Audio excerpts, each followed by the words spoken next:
Et tout de suite, Carlet libre avec Guy Carlier. Bonjour Guy. Bonjour Guy.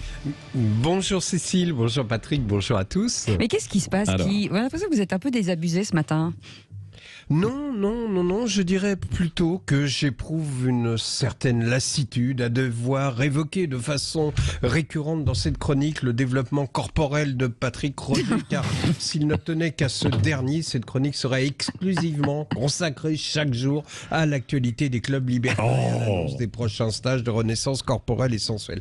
Pour vous donner une idée, ce matin, j'ai refusé de parler de l'invitation que nous a fait parvenir Madame Nikita Bellucci, déjà rien que le nom, Nikita Bellucci, qui a invité, ça c'est authentique, le Premier ministre Jean Castex à venir dans son nouveau club libertin, le Rendez-vous Club à Rouen. Si, c'est vrai, elle a invité le Rendez-vous Club à Rouen. La semaine prochaine, et qui a associé Patrick Roger à cette invitation. Oui, car je ne l'ai pas reçu encore. Premier ministre. Et il partage avec notre Premier ministre une passion commune pour ces lieux de détente. Ils sont d'ailleurs invités également tous les deux à un stage de renaissance sensuelle qui aura lieu le week-end prochain à Plaisir dans les Yvelines. Ça ne s'invente pas. Et donc voici le programme. Et voici le programme que j'ai sous les yeux, donc qui attend Jean Castex et Patrick Roger. Tout d'abord, se réapproprier son corps en dansant totalement nu face à la forêt. Je vous assure que c'est vrai. Après avoir dansé le twist en faisant des petits moulinets avec les poignets, les participants se mettront en posture tantrique, assis l'un dans l'autre, front contre front, périnée contre périnée. D'accord. Dans une méditation sur l'instant présent. Alors, même si l'idée d'imaginer Patrick Roger, le Premier ministre, périnée contre périnée à la recherche de l'instant présent est séduisante, je vous l'accorde, j'ai refusé de parler de toutes ces choses ce matin car une dépêche est tombée et ne pas y consacrer une chronique à l'info qu'elle contient constitue pour un chroniqueur digne de ce nom une faute professionnelle. En effet, selon cette information parue dans la presse, Arnaud Montebourg s'apprête à annoncer dans les heures qui viennent son retrait de la campagne électorale. Alors évidemment, pour un chroniqueur tout venant, cette info constitue le thème idéal d'une chronique moqueuse, cruelle, un peu trop facile même justement, et c'est là que Monsieur Sud Radio se réjouit de me compter en ses rangs, car alors que la majorité des mauvais chroniqueurs seraient bornés à ricaner cruellement des misères électorales de Montebourg, j'ai décidé d'aller un peu plus loin. Mais revenons à la genèse de la candidature Montebourg. Vous vous souvenez, dès le début, le mot remontada, on a senti que c'était mal parti, que c'était une fausse bonne idée, le concept qui sonne bien, mais qui, s'il n'est pas associé à une émotion ou à du fond dramatique dans la vie des Français, fait rigoler.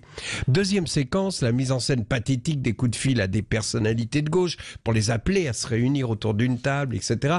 Et là, on s'est moqué également, on a ricané, on a ironisé, car c'était évidemment ridicule cette façon qu'avait Montebourg de se mettre en scène, ces coups de fil, d'appeler les personnalités par leur prénom, comme pour insister sur une intimité dont on devinait qu'elle n'existait que dans ses rêves, et puis ces coups de fil auxquels personne ne répondait jamais, et ces messages pathétiques qu'il laissait sur les répondeurs sur un ton de connivence pas partagé. Tiens, écoutez. Bonjour Jean-Luc, c'est Arnaud Montebourg. Bonjour Yannick, c'est Arnaud Montebourg. Bonjour Anne, c'est Arnaud. Bonjour Fabien, c'est Arnaud Montebourg. Parlons-nous dans la journée, ce serait vraiment utile. Voilà. Il appelait Mélenchon mon cher Jean-Luc et on devinait que l'autre, après un bref regard sur l'écran de son smartphone, en voyant le nom Montebourg s'inscrire, reprenait la réunion en disant « Non, c'est sans intérêt, alors où en étions-nous » Et pour finir, ce retrait qu'il va annoncer, il ne peut même pas dire pour qui il se désiste, car compte tenu que le nombre de voix que lui accordent les sondages est tellement faible qu'il est constitué par la marge d'erreur, Hidalgo, Taubira ou Roussel ne veulent pas davantage de ces quelques voix que des messages qu'il leur a laissés sur le répondeur. Voilà, on m'a demandé une chronique d'humour et pourtant à la réflexion, cette chronique Montebourg est pathétique, c'est l'histoire de la défaite d'un homme et ça, ce n'est jamais drôle. Pour être honnête, elle me bouleverse, mais je dois tenir mon rôle, alors je conclurai la chronique en évoquant le retour de Montebourg à l'apiculture avec la chanson suivante. Les abeilles se posant par cent et par mille sur les fleurs. Merci beaucoup Guy Carlier, merci beaucoup. Bien sûr, une rubrique et une chronique à réécouter sans modération Ah mon Dieu, Patrick et Jean Castex, il y a un truc qui se passe là. C'est là. C'est un casse-test. Oui, ou j'allais Ou dire un la casse-chèque, je sais plus. catastrophada.